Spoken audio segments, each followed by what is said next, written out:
menghadiri undangan saya hari ini. Saya ucapkan terima kasih atas kehadirannya. Pertama-tama marilah kita panjatkan puji syukur kehadirat Allah Subhanahu wa taala yang telah memberikan kesehatan kita sehingga dapat berkumpul di siang ini. Tak lupa sholawat serta salam kita haturkan pada junjungan Nabi besar Muhammad SAW. Berkat semoga kita mendapat syafaatnya di yaumil akhir nanti. Sebelum kita memulai diseminasi budaya positif di sekolah, ada baiknya untuk tidak nervous, saya yang nervous malahan ya. Kita akan bertepuk tangan. Ada 3 tepuk tangan, SBK dulu, ada SBK tepuk tangan. Yang pertama tepuk 1, tepuk 2 kanan kiri, tepuk 3 kanan kiri atas. Saged? Konsentrasi. Tepuk 1, tepuk 2, tepuk 3, tepuk 3, tepuk 1, 2, 3. Oke. Tepuk tangan untuk kita semua. Oke. Kita masuk ke diseminasi budaya positif di sekolah. Saya di sini ingin menyampaikan apa yang saya dapatkan di program CGP, ya. Ilmu yang saya dapatkan di sini ingin saya sampaikan. Saya di sini juga belajar, tidak mau menggurui, hanya menyampaikan yang saya dapatkan. Semoga kelak nanti jenengan bisa menerapkan di sekolah, di kelas, dan bermanfaat bagi anak-anak. Terutama juga untuk di sekolah kita tercinta ini, SMP Negeri 7 Tuban. SMP Negeri 7 Tuban. Siap, budaya menuju Indonesia maju. Yes. Terima kasih semangatnya untuk hari ini. Oke, saya lanjutkan. Memahami pentingnya membangun budaya positif di sekolah sesuai dengan filosofi pendidikan Ki Hajar Dewantara, yaitu pendidikan yang berpihak pada murid. Kita bisa mempelajari bagaimana peran seorang pemimpin pada sebuah institusi dalam menggerakkan dan memotivasi warga sekolah agar memiliki, meyakini dan menerapkan visi atau nilai-nilai kebajikan yang disepakati sehingga tercipta budaya positif yang berpihak pada murid. Pada intinya pembelajaran Ki Hajar Dewantara itu berpihak pada murid. Membangun budaya positif tersebut, kita akan meninjau lebih dalam tentang strategi penumbuhan lingkungan yang positif. Mari kita melakukan refleksi sebentar atas penerapan disiplin yang dilakukan selama ini di sekolah kita. Apakah di sekolah kita sudah melakukan disiplin positif? Ya. Apa? Mungkin Bu Serli? Mengumpulkan tugas tepat waktu. Yang lain? Membuang sampah pada tempatnya. Penerapan kelima. 5S. Senyum, sabar, salam, sopan, santun. Oke. Itu sudah kita lakukan di SMP Negeri 7 Tuban. Saya lanjutkan. Sebagai pendidik, kita diibaratkan sebagai seorang petani. Guru diibaratkan sebagai seorang petani yang memiliki peranan penting untuk menjadikan tanamannya tumbuh subur. Kita akan memastikan bahwa tanah tempat tumbuhnya tanaman adalah tanah yang cocok untuk ditanami. Menurut Ki Hajar Dewantara menyatakan bahwa kita ambil contoh perbandingannya dengan tumbuhan seorang petani. Dalam hakikatnya sama kewajibannya dengan seorang pendidik yang menanam padi. Misalnya hanya dapat menuntun tumbuhnya padi, menanam padi, tumbuhnya padi. Ia dapat memperbaiki kondisi tanah, memelihara tanaman padi, memberi pupuk dan air, membasmi ulat-ulat atau jamur-jamur yang mengganggu tanaman pada padi dan lain sebagainya. Selanjutnya kita dapat memahami bahwa sekolah diibaratkan sebagai tanah. Kalau dulu tadi petani, sekolah diibaratkan sebagai tanah.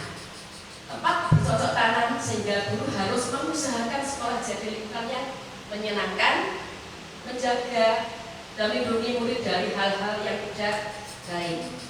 Dengan demikian, Bapak Ibu, karakter murid tumbuh dengan baik. Sebagai contoh, murid yang tadinya malas akhirnya semangat untuk sekolah, bukan kebalikannya. Murid yang akan mampu menerima dan menyerap suatu pembelajaran bila di lingkungan di sekelilingnya merasa aman dan nyaman.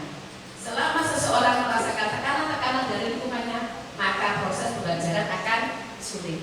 Jadi sekolah kita harus nyaman, murid harus nyaman dan tidak bosan berada di sekolah. Salah satu tanggung jawab seorang guru adalah menciptakan suatu lingkungan positif yang terdiri dari warga sekolah yang saling mendukung, saling belajar, saling bekerja sama sehingga tercipta kebiasaan-kebiasaan baik. Dari kebiasaan-kebiasaan baik dan tumbuh menjadi karakter baik warga sekolah. Dan pada akhirnya karakter-karakter dari kebiasaan tersebut akan membentuk budaya positif. Kita akan masuk ke budaya positif. Budaya positif merupakan perwujudan dari nilai-nilai sosial atau keyakinan. Nilai-nilai atau keyakinan universal yang diterapkan di sekolah. Budaya positif dapat mendorong murid untuk mampu berpikir, bertindak, dan menciptakan sebagai proses memerdekakan dirinya. Sehingga murid mampu mandiri dan bertanggung jawab. Nah, mulai yang pertama kita ini nanti konsepnya yang saya sampaikan. Yang pertama ya konsep inti budaya positif terdiri dari beberapa bagian. Yang pertama perubahan paradigma belajar. Dua, disiplin positif. Ketiga, kebutuhan dasar manusia. Keempat, motivasi perilaku manusia. Posisi kontrol guru, keyakinan kelas, dan nanti yang terakhir segitiga restitusi. Yang pertama yaitu pembelajaran dengan paradigma baru. Pembelajaran dengan paradigma baru merupakan pelajaran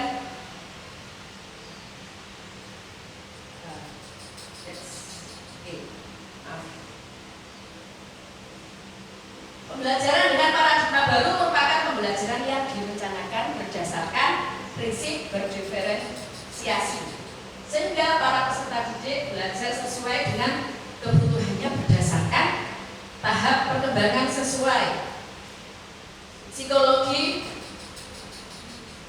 modern untuk mewujudkan profil pelajar Pancasila. SMP 7 juga termasuk sudah melaksanakan kegiatan P5. Nah, apa saja dimensinya dari profil pelajar Pancasila? Masih kan Bapak Ibu? Apa?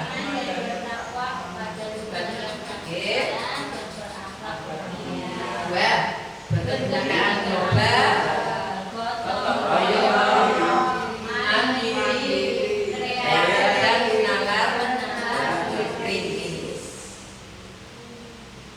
Nah, oke. Kita akan bernyanyi sebentar lagi biar tidak apa ngantuk, ngantuk. Semoga Bapak Ibu bisa berdiri sebentar.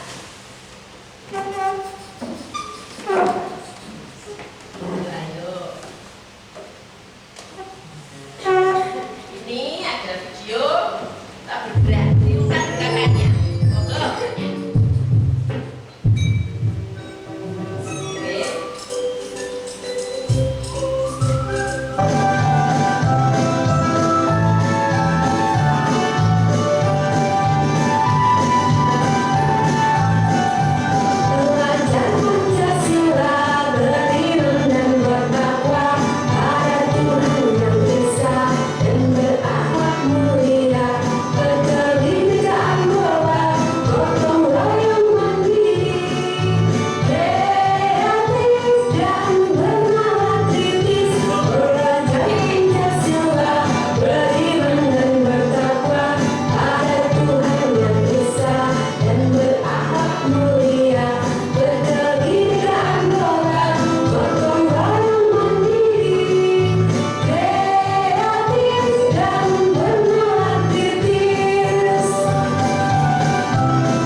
berkeringat apa boten?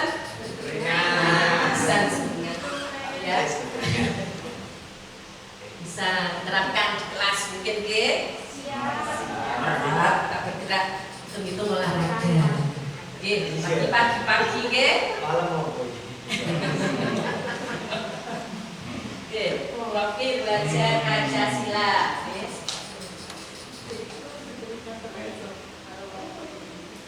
Peringkatnya minum ini. Oke.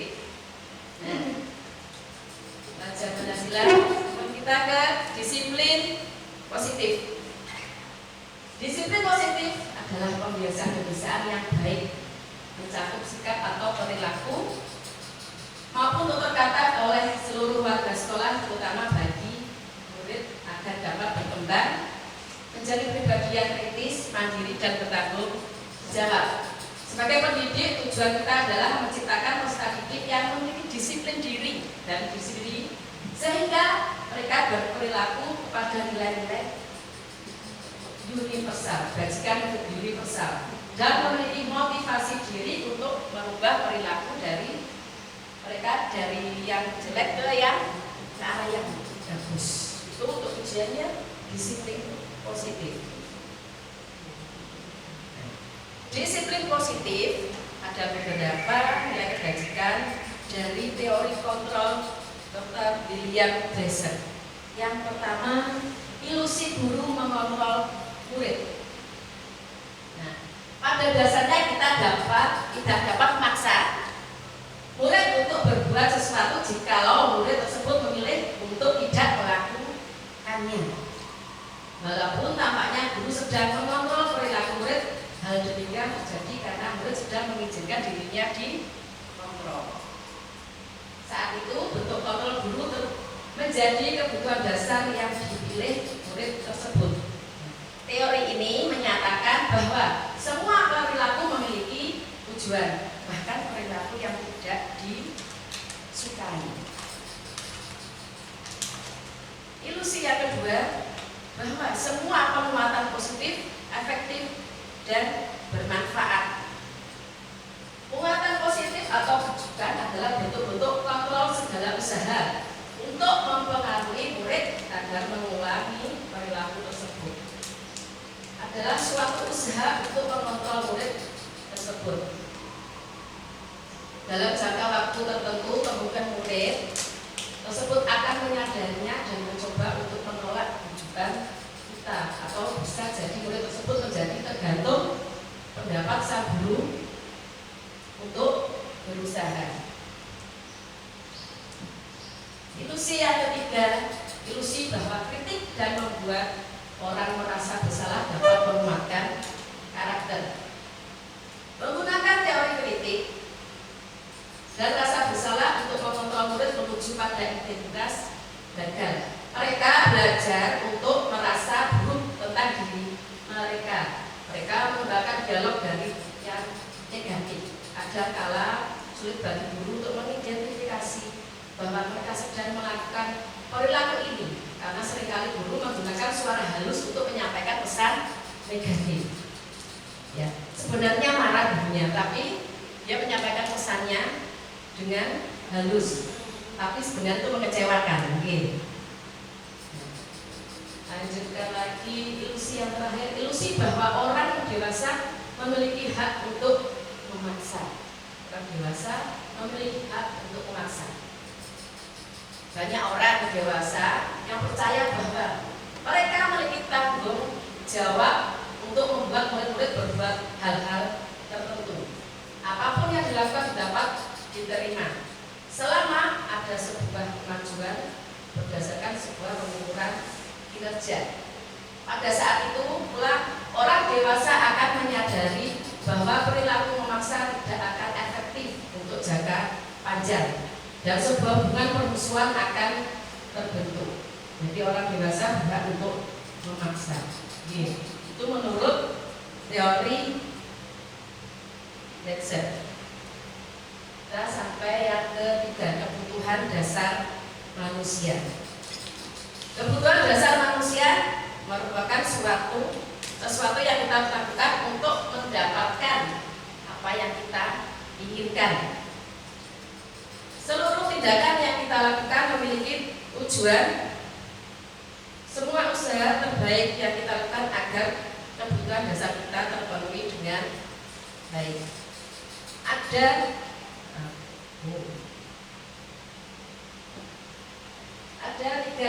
5 kebutuhan dasar manusia. Yang pertama, kebutuhan bertahan hidup. Kebutuhan bertahan hidup meliputi makanan, pakaian, tempat tinggal, keamanan, dan kesehatan. Kedua, kasih sayang dan rasa terima kasih. Dipedulikan, rasa ingin berbagi, kerjasama, dan menjadi bagian dari kelompok. Pengadaan, harga diri, keinginan untuk dianggap memimpin, berprestasi, dan didengar. Kebebasan meliputi mandiri, memilih pilihan, mencoba hal baru, dan mampu mengendalikan arah dirinya.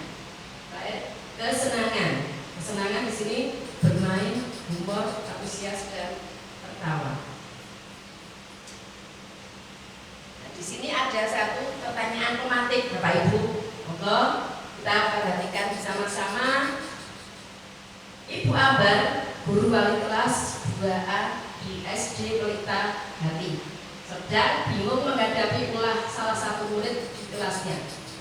Doni, beberapa anak di kelas 2A telah datang padanya dan mengeluhkan Doni seringkali meminta bekal makanan. Jika Anda menghadapi situasi seperti Bu Ambar, apa yang Anda lakukan menurut Anda? Kira-kira alasan apa yang dilakukan Doni tersebut? Menurut jenengan semua, dari kebutuhan 5 kebutuhan manusia, Doni masuk yang mana ini? Doni lapar. Doni lapar. Jadi bertahan hidup.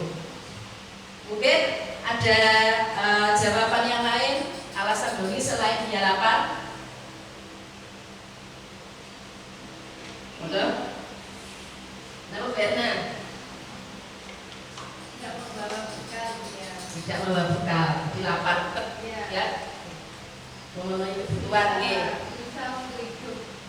Usaha untuk hidup, memenuhi kebutuhan hidup. Oke.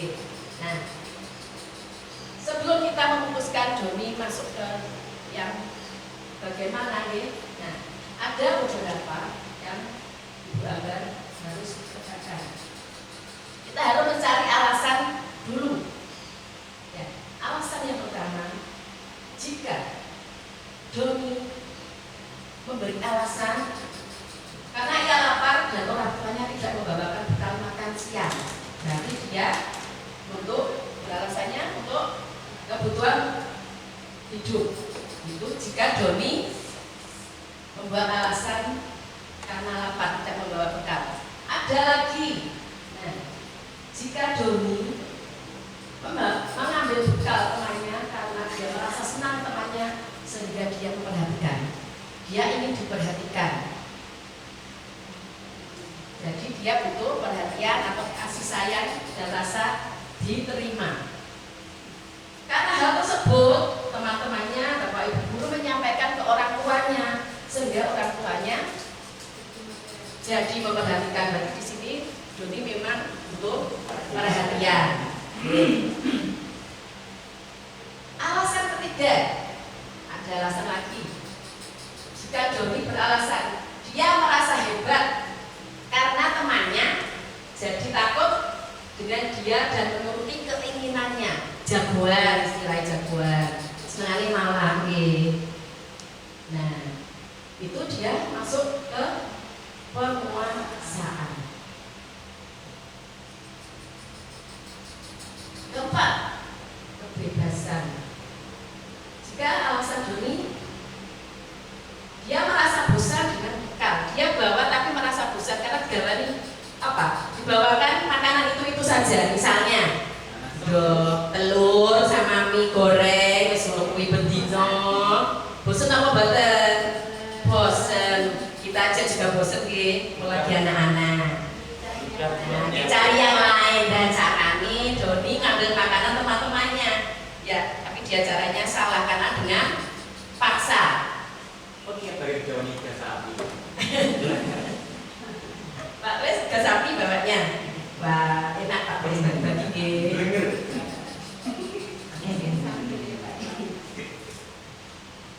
Ada alasan lagi yang kelima, dia senang. Apa kesenangan? Alasannya dia suka goda temannya, ekspresinya temannya kecewa, lucu, dan dia merasa senang. Nah, anak-anak kan sukanya gitu, sebenarnya dia iseng Doni, tapi nanti jadi tenangan. Nah, itu merupakan alasan kesenangan. Jadi kita dalam menegakkan disiplin harus memperhatikan alasan-alasan apa yang menjadi latar belakang dari anak itu melakukannya. Oke? Saya lanjut, oke? Sampai di sini sakit dipahami? Alhamdulillah. Kita lanjutkan dan yang keempat, motivasi perilaku manusia. Yang pertama, untuk menghindari ketidaknyamanan atau hukuman. Yang kedua, untuk mendapatkan imbalan atau penghargaan dari orang lain. Ya, untuk menjadi orang yang mereka inginkan dan menghargai diri sendiri dengan nilai-nilai yang mereka percaya. Misalnya nih, contoh, kita datang pagi-pagi, ben gak telat. Nanti masuk yang mana? Kita datang pagi-pagi supaya tidak telat sesuai jamnya. Apa lagi? Dari tidak dengan hukuman. Kalau kita datang pagi-pagi, pagi itu biar dilihat kepala sekolah dan dapat penghargaan ujian. Nah, berarti masuk dapat imbalan. Ya udah dapatkan penghargaan dari orang lain.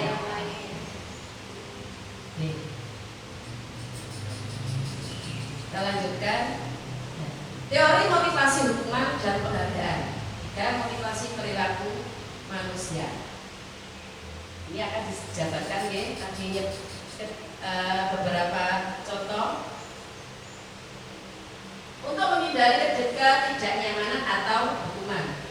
Yang pertama, ini adalah tingkat terendah.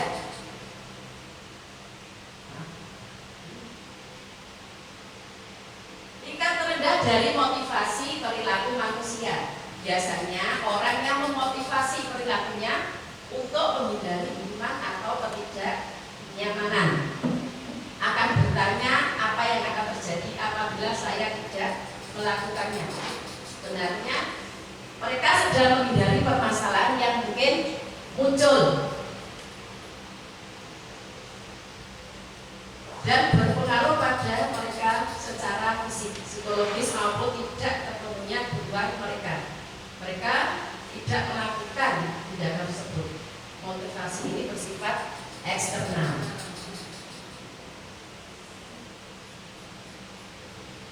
Yang kedua, untuk mendapatkan imbalan atau penghargaan dari orang lain. Tingkatan ini satu tingkat di atas ketidaknyamanan. Di sini orang berperilaku untuk mendapatkan imbalan atau penghargaan dari orang lain. Orang dengan motivasi ini akan bertanya, apa yang akan saya dapatkan apabila saya melakukannya? Ya, di sini orientasinya untuk penghargaan imbalan. Mereka melakukan sebuah tindakan untuk mendapatkan pujian dari orang lain. Menurut mereka penting dan mereka letakkan dalam dunia berkualitas mereka.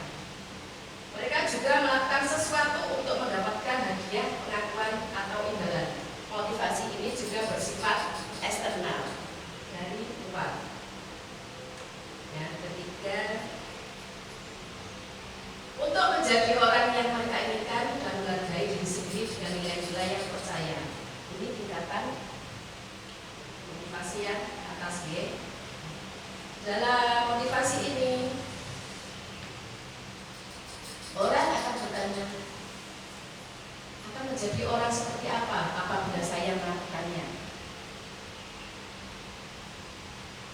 Mereka melakukan sesuatu karena nilai-nilai yang mereka yakini dan hargai. Dan mereka melakukannya karena mereka ingin menjadi orang yang melakukan nilai-nilai yang mereka yakini.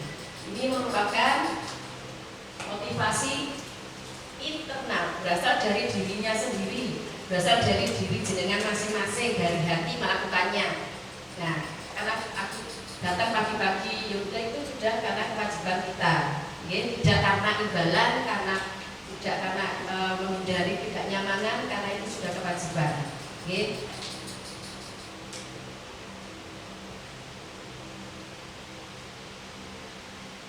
5 posisi kontrol guru. Yang kelima, jenengan pada posisi berapa saat ini? Sebelum nanti ada penjelasan lagi. 1 teman ada, oke. 5 besti teman, oke. Bevi apa Bevi? 1 BK, kamu tidak apa? Manajer. Berikan di posisi apa? Saat ini semuanya.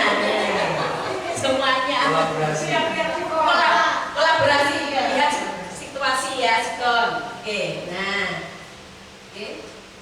Saya akan memutarkan video, ya. Nanti jenengan bisa menyaksikan saya ada di posisi berapa. Introspeksi diri. Oke. Oke.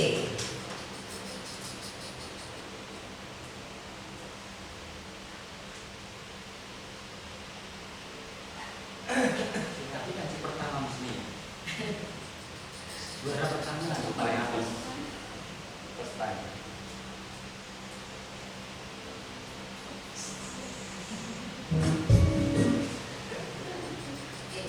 Selamat menyaksikan.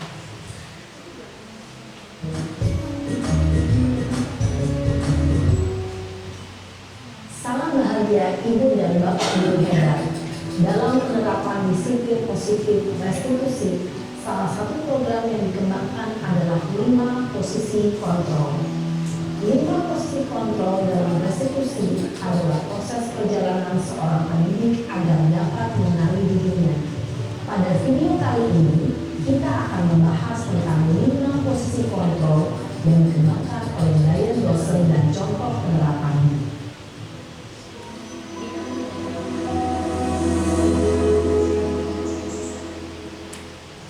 5 posisi kontrol itu adalah 1. Posisi penghukum, 2. Posisi pembuat merasa bersalah, 3.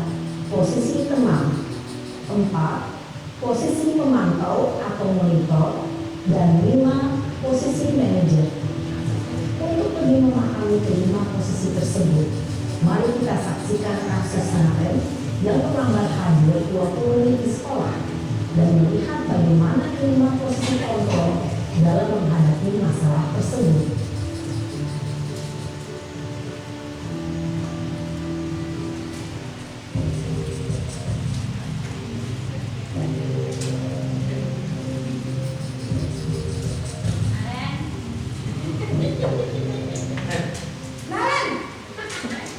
Semoga sampai nikmati ya.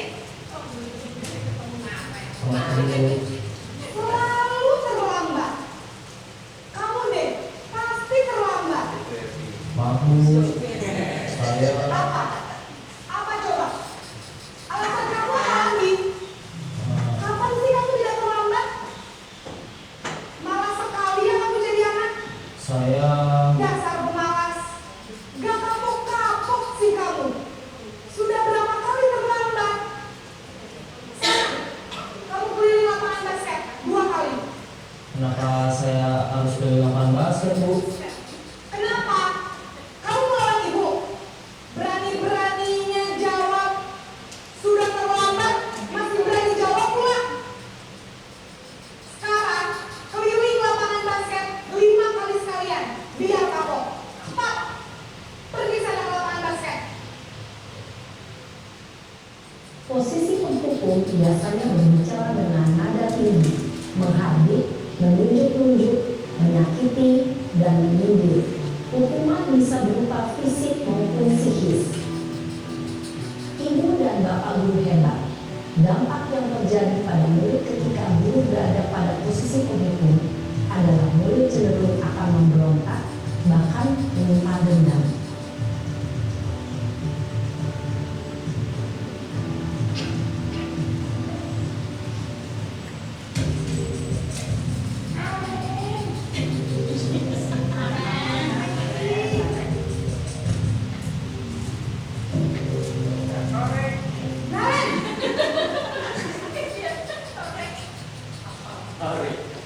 Selamat pagi Bu.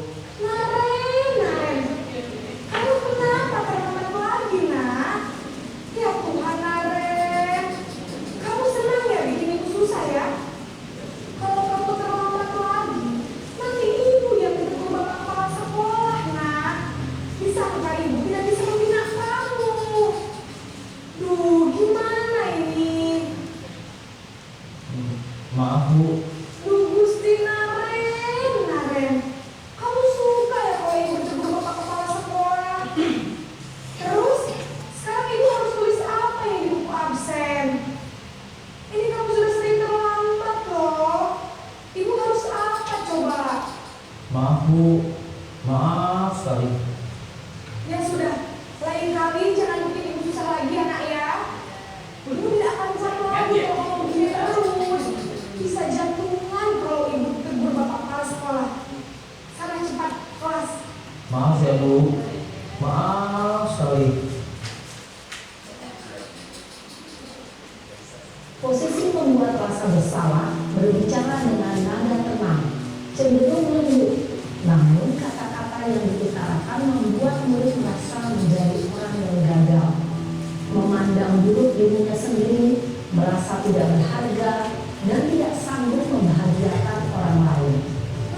Ketika guru mengambil posisi pembuat rasa bersalah, murid akan menganggap dirinya yang bersalah dan ia akan menyimpan emosi negatif tersebut di dalam dirinya.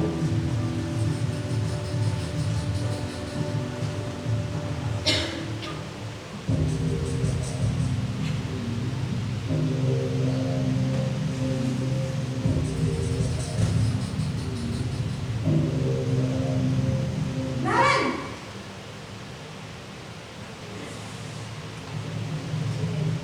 Selamat pagi Bu. wah, sudah jam berapa ini, nak? Terlambat lagi ya, sayang. Iya Bu. Habis adik saya lupa bangunkan saya Bu. Kamu malah menyalahkan ibu kamu. Kamu bukannya anak yang larinya paling kencang. Kok terlambat sih? Iya Bu. Saya memang terlambat bangun tadi. Jadi biarpun saya lari kencang, tetap gak kekejar Bu. Ya sudah sana, nanti lain kali larinya lebih kencang lagi ya. Biar gak terlambat lagi. Bikin seneng ibu, demi ibu.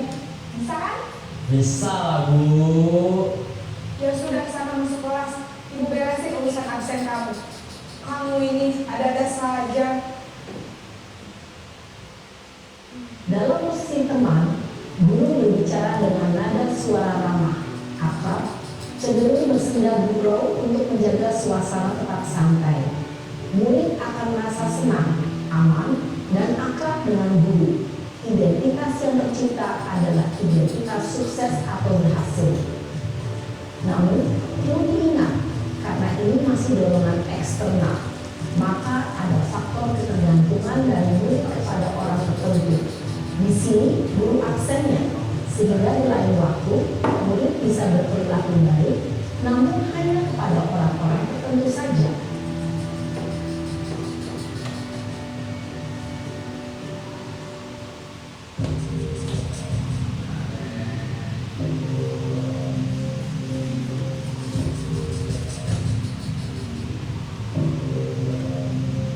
Naren,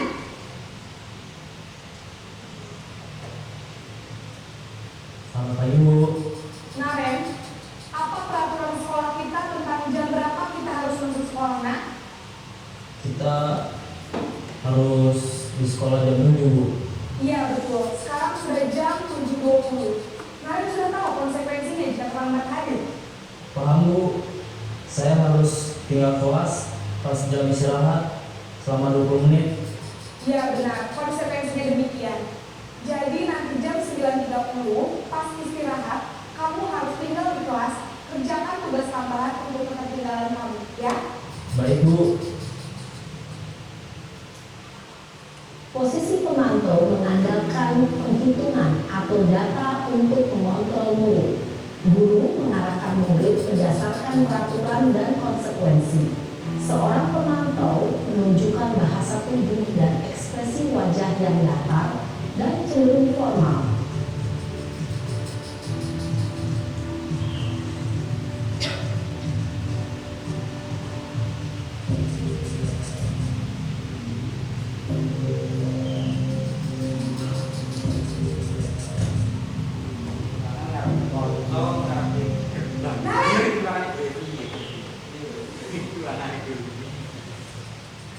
Selamat pagi, Bu. Selamat pagi Naren. Maaf, Bu. Saya terlambat. Iya, sekolah masuknya jam 7, sekarang sudah jam 7.20. Jadi sekarang bagaimana ini Naren? Maaf, Bu. Saya lupa setel alarm saya semalam. Baiklah, menurut kamu, keyakinan sekolah yang mana yang perlu kamu tingkatkan? Menghargai diri sendiri dan orang lain mungkin, ya, Bu. Setuju. Jadi, apakah Naren meyakini prinsip saling menghormati tersebut? Iya, Bu. Saya meyakininya. Apakah Naren bersedia memperbaiki masalah keterlambatan ini? Bersedia, Bu. Bagaimana kamu akan memperbaiki masalah keterlambatan ini? Saya akan coba untuk tidak lupa menyetel alarm saya, Bu. Baik, kalau Naren mau menyetel alarm di rumah, ada orang yang kira-kira bisa bantu mengingatkan tidak? Ada, Bu. Kakak saya, Kak Emma. Ada lagi selain Kak Emma? Selain Kak Emma, ada ibu saya. Baik, jadi yang mengingatkan Naren adalah Kak Emma dan ibu kamu ya? Kira-kira akan mulai alarm kapan nih Naren? Setelah pulang sekolah, akan segera saya lakukan. Baik, jadi Naren akan setel alarm untuk bangun besok pagi dan akan diingatkan oleh kakak dan ibunda Naren ya? Ada lagi yang mungkin perlu dilakukan Naren? Agar tidak terlambat bangun lagi. Tidak ada, Bu. Baik Naren, terima kasih untuk kerjasama kamu. Sekarang kamu perlu kembali ke kelas untuk belajar. Baik, Bu. Terima kasih. Posisi manajer adalah posisi kontrol yang disarankan untuk membimbing murid memiliki sikap disiplin yang positif, yaitu murid yang mandiri, bertanggung jawab, dan dapat memecahkan masalah. Tujuan dari posisi ini adalah agar murid dapat berefleksi atas tindakannya. Guru akan terus memberikan pertanyaan-pertanyaan bermakna, sehingga membuat murid dapat belajar dari kesalahannya dan mencari sebuah solusi untuk menyelesaikannya. Ibu dan bapak guru hebat, setelah mengamati adegan kelima posisi kontrol tadi, kira-kira posisi mana yang paling ideal? Posisi mana yang dapat menunjang motivasi intrinsik murid? Ya, tentu posisi manajer. Posisi ini memang posisi ideal yang ingin dituju setiap pendidik. Pada posisi inilah, guru dapat menerapkan disiplin positif dan berpihak pada murid, yang memerdekakan murid. Perjalanan seorang pendidik tentunya tidak mudah untuk sampai pada posisi seorang manajer. Namun, tujuan kita pasti, yaitu menciptakan murid-murid yang mandiri, merdeka, dan bertanggung jawab. Semoga penggambaran 5 posisi kontrol yang telah diperlihatkan ini dapat menjadi ajang refleksi bagi kita semua, agar dapat terus mengasah dan menerapkan disiplin positif yang memerdekakan murid. Mari terus berlatih dan bersemangat. Selamat menerapkan. Salam dan bahagia, Ibu dan Bapak Guru hebat.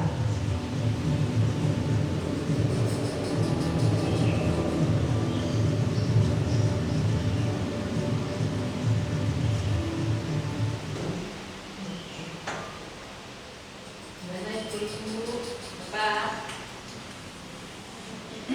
Tuh, oke. SMP Negeri 7 Tuban. Siap berkarya menuju Indonesia maju. Yes. Itu gambaran posisi kontrol dulu. Oke. Akan saya jabarkan lagi.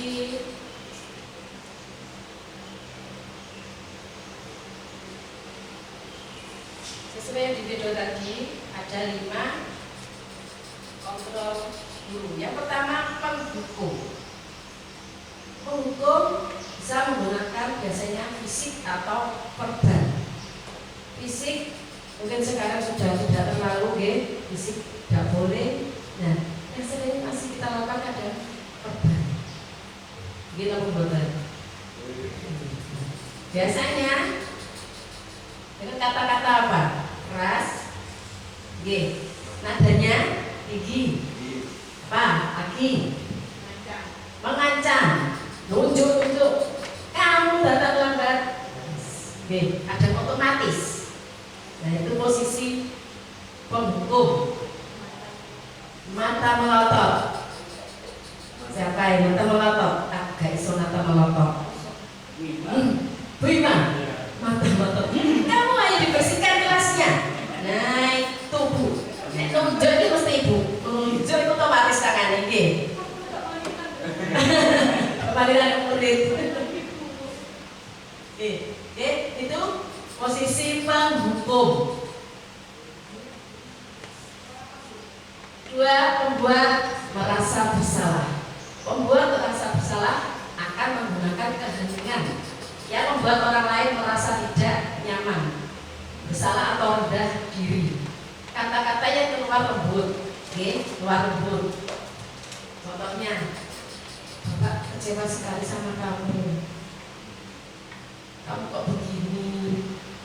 Ya, tuh. Tapi itu meninggalkan rasa kecewa pada siswa, membuat rasa bersalah. Ketiga, sebagai teman tidak menyakiti murid, namun akan tetap berupaya mengontrol murid melalui pendekatan persuasif. Posisi teman pada guru bisa berdampak negatif atau positif. Dampak positifnya di sini berupa hubungan baik terjalin antara siswa dan guru. Guru di sini posisi teman menggunakan hubungan baik dan humor untuk mempengaruhi siswa. Mereka berkata, ayo bantu ibu dong. Ya sudah, kali ini tidak apa-apa. Nanti ibu bantu bereskan ya. Itu merupakan sisi positif. Sisi positif. Jadi kita lebih dekat ke anak-anak. Tapi dari ini ada dampak negatifnya.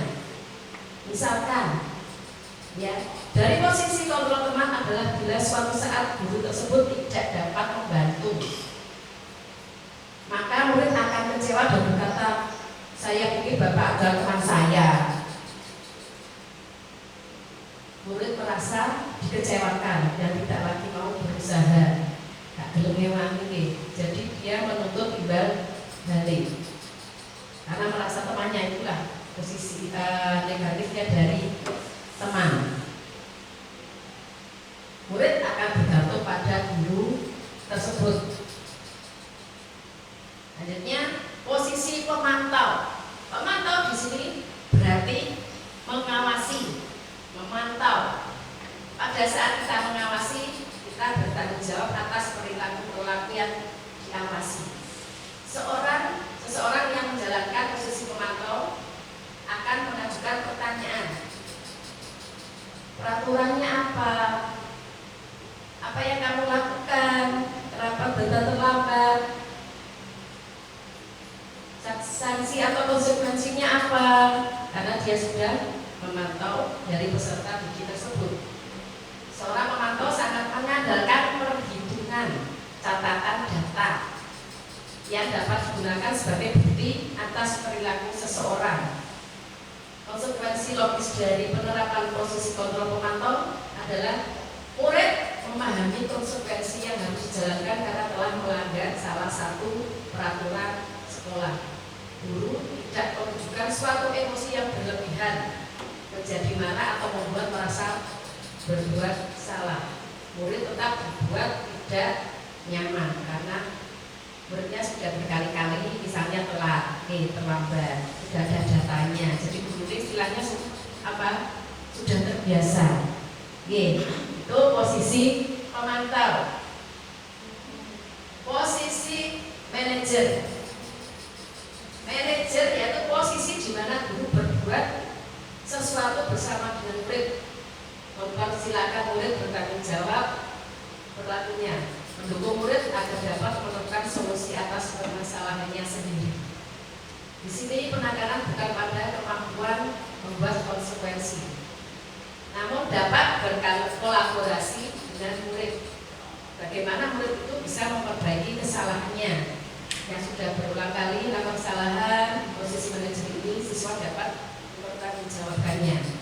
Nah, contohnya pertanyaan, apa yang kita yakini? Apa kamu meyakininya atas kelas perbuatanmu ini? Oke. Nah,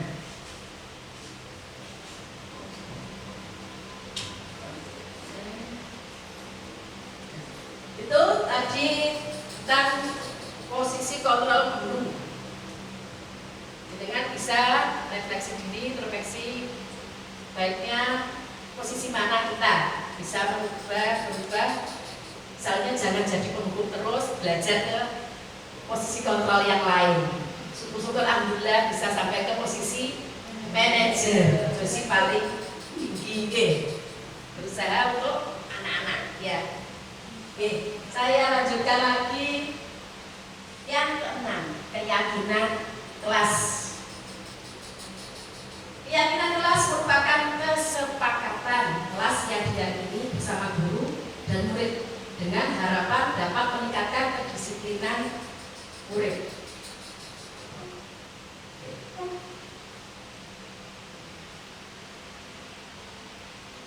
Bapak Ibu guru sudah membuat keyakinan kelas atau biasanya dulu menyebutnya kesepakatan, oke? Nah, karena sekarang lebih ke universal, lebih jadi lebih ke keyakinan kelas. Misalnya gini, Bapak ada peraturan memang menggunakan helm. Jenengan menggunakan helm karena apa? Biar tidak tertilang. Ada lagi menjaga keselamatan. Nah, yang pertama kita mesti keselamatan. Oke. Ada lagi memakai masker. Ya. Masker. Waktu Covid kemarin. Ya. Kenapa kita harus memakai masker? Alasannya apa? Asteko. Biar dari virus. Apalagi jaga kesehatan. Ada lagi tambah cakep. Oke, makanya mas cakep. Oke, WFH masker cakep. Ya. Meskipun tertutup tetap cakep, oke. Fashionable. Bapak tiap hari gitu. Nah, kita lihat di sini. Kenapa kita menyebutnya keyakinan kelas kok tidak peraturan kelas? Mengapa kita memiliki peraturan tentang menggunakan helm pada saat mengendarai roda dua? Nah, jawaban kita untuk keselamatan. Nah, itu yang kita yakini. Karena memakai helm, insya Allah selamat. Ini keselamatan dari kita. Yang kedua, mengapa kita memiliki peraturan tentang menggunakan masker dan cuci tangan setiap saat? Nah, jawaban tadi ada kesehatan, keselamatan. Nah, berarti kita yakin menggunakan masker itu untuk menjaga diri kita, menjaga keselamatan diri kita. Itu tumbuh dari diri sendiri, nama betul. Ya, harus otomatis ke. Nah, itu keyakinan. Karena kita menggunakan itu tidak karena peraturan, karena kita menggunakan itu helm maupun masker untuk keselamatan kita. Nilai-nilai keselamatan atau kesehatan inilah yang kita sebut sebagai keyakinan, yaitu nilai-nilai kebajikan universal yang disepakati secara tersirat dan tersurat, lepas dari latar belakang suku, negara, bahasa maupun agama yang diyakininya, daripada hanya sekedar mengikuti serangkaian peraturan tertulis. Oke. Nah, jadi ini keyakinan kelas, maaf, tentang keyakinan. Oke. Saya lanjutkan lagi. Kita ke keyakinan sekolah atau keyakinan kelas. Kita ke keyakinan kelas, oke? Kelas. Setiap kelas tentunya ingin lebih menerapkan disiplin positif di kelas. Kita membuat beberapa keyakinan, kesepakatan supaya kelas kita menjadi kondusif, nah, nyaman, itu bukan. Karena kalau kita tidak ada kesepakatan atau keyakinan, cuma ngomong. Nah, pembentukan keyakinan kelas. Keyakinan kelas bersifat lebih abstrak daripada peraturan yang lebih rigid dan konkret. Yang kedua, keyakinan kelas berupa pernyataan-pernyataan universal. Dan dengan itu sakit nanti mau membuat keyakinan dengan berikan ke semua anak, memberikan sticky note atau kertas, biar mereka bisa mencurahkan apa yang mereka inginkan di dalam kelas tersebut. Pernyataan-pernyataan keyakinan kelas senantiasa dibuat dalam bentuk positif. Keyakinan kelas hendaknya tidak terlalu banyak sehingga mudah diingat dan dipahami oleh semua warga kelas. Keyakinan kelas sebaiknya sesuatu yang dapat diterapkan di lingkungan tersebut. Semua warga kelas hendaknya ikut berkontribusi dalam pembuatan keyakinan kelas lewat kegiatan curah pendapat. Setelah dibuat, bersedia meninjau kembali keyakinan kelas dan dari waktu ke waktu. Dan setelah mengumpulkan sticky note, curahan hati dari anak-anak ingin apa di kelas tersebut, kita kumpulkan jadi satu. Kita cari yang terbanyak dan yang diinginkan anak-anak. Nanti itu akan menjadi nilai-nilai kebajikan dari yang anak-anak pilih. Nah, ini contoh keyakinan kelas. Mesti banyak ini. Setiap anggota kelas perlu belajar, senang, melakukan tugas, saling menghargai, merasa nyaman. Juga selalu ingin dihargai. Dan itu kan kuatah banyak. Itu bisa dikerucutkan jadi salah satu nilai kebajikan, hormat. Ingat kebajikannya hormat. Kami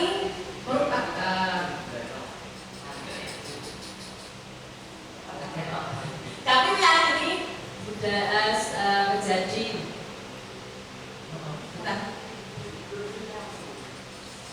sudah di sini ternyata. Contohnya kelihatan hormat itu berisi kami meyakini bahwa sangat penting untuk menghormati semua sesama orang lain dan barang milik orang lain. Jadi di sini dia menyepakati untuk menghormati dan untuk kalau meminjam barang harus tak izin atau jadi tidak asal comot ambil, harus izin dulu. Itu merupakan dalam satu nilai bajikan, nilai keyakinan kelas tersebut. Yang kedua, bekerja. Kami meyakini bahwa sangat penting untuk mengerjakan segala pekerjaan. Segala pekerjaan ini bisa mengerjakan tugas tepat waktu, melaksanakan tiket. Oke, nomor mawon 5S. Nah, itu contoh untuk keyakinan kelas. Itu bisa jenengan terapkan semuanya di kelas bila belum membuat, tapi saya yakin setiap kelas sudah membuat keyakinan kelas, dan semoga keyakinan kelas itu bisa membuat kelas lebih baik, jadi kelas nyaman untuk anak-anak, dan kedepannya bisa dievaluasi yang mana yang bukan tepat bisa diterapkan lagi, dievaluasi lagi. Ngaten nggih? Kami alhamdulillah. ampun, lanjut. Nah, ini yang terakhir, ketujuh. Segitiga restitusi. Apa itu segitiga restitusi? Ya, segitiga restitusi adalah suatu proses dialog yang dijalankan guru atau orang tua agar dapat menghasilkan murid yang mandiri dan bertanggung jawab. Segitiga restitusi membantu murid memiliki tujuan, disiplin positif, dan memperbaiki diri dari berbuat salah. Restitusi bukan untuk menghukum kesalahan, namun untuk belajar dari kesalahan.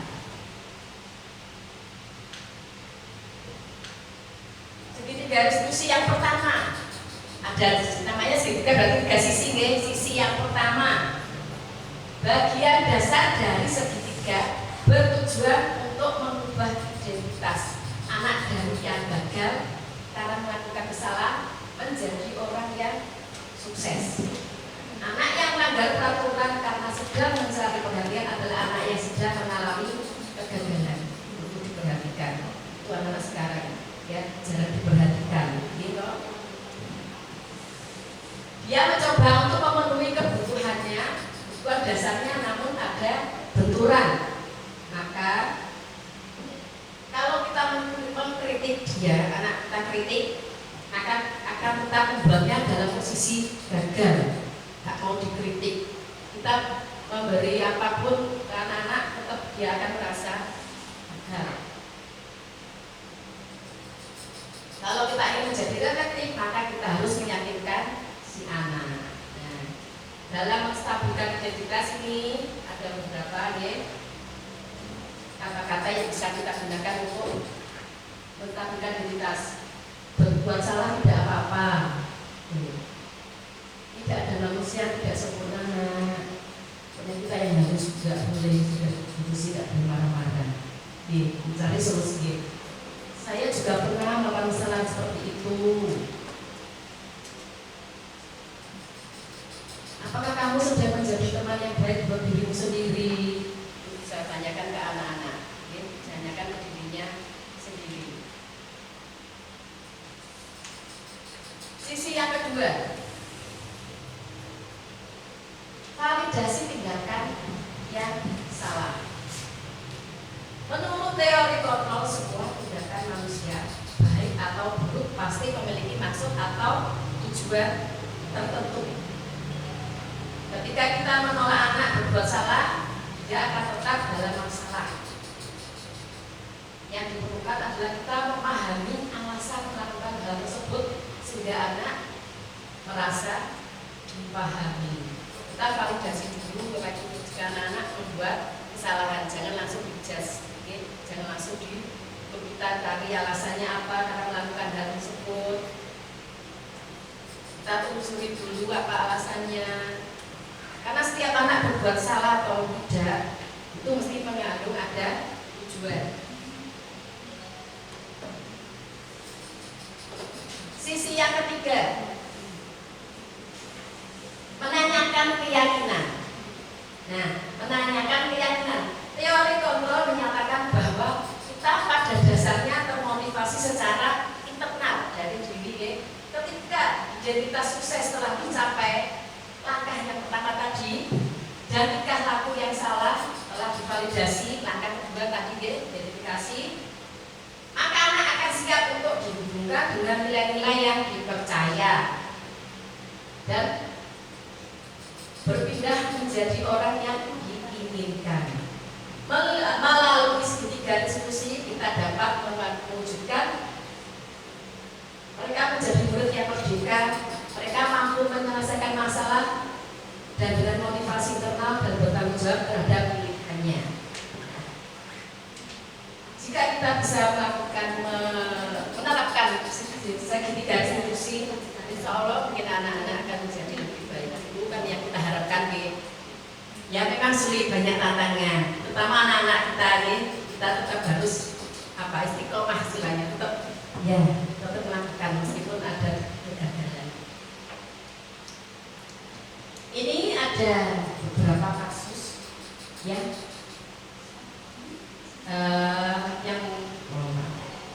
terima kasih ya.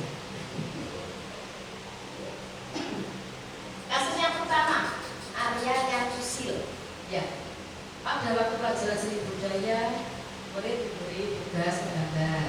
Nah, si Arya ini niatnya mau pinjam penghapus pada Sita, tapi ternyata dia iseng goda Sita, bumbunya disuwek secara tidak sengaja, menangislah si Sita.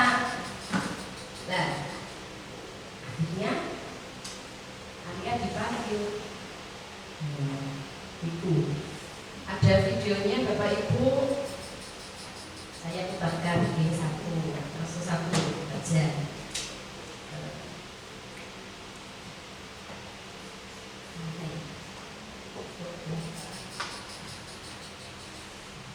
Ini sudah saya terapkan. Assalamualaikum warahmatullahi wabarakatuh. Saya akan tahu kenapa saya panggil ke sini.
Kasus kedua ada Bapak Ibu.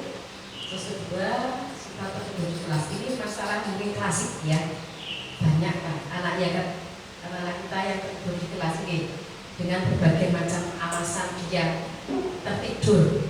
Si Sita ini karena tertidur, tapi pelajarannya kaku, belajar IPS. Setelah saya telusuri, saya panggil anaknya, jawabannya dia tertidur karena begadang nonton drakor. Nah, drakor, siapa kasih drakor? Saya juga, ya, siapa yang suka drakor? Nah, karena dia harusnya nonton drakor. Drakor yang paling jelas. Dalam Drakor yang paling jelas. nonton drakor, nobar nih Pak.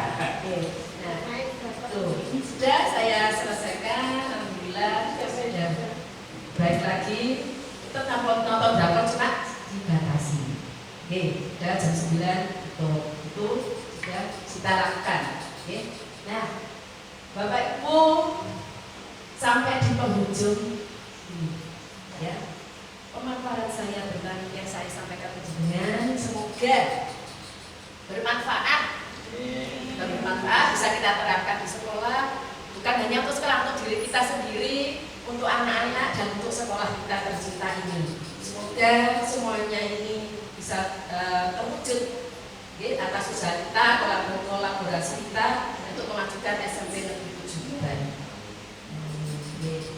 Saya akhiri dan saya ucapkan terima kasih, terima kasih sekali sudah menghadiri kegiatan untuk hari ini.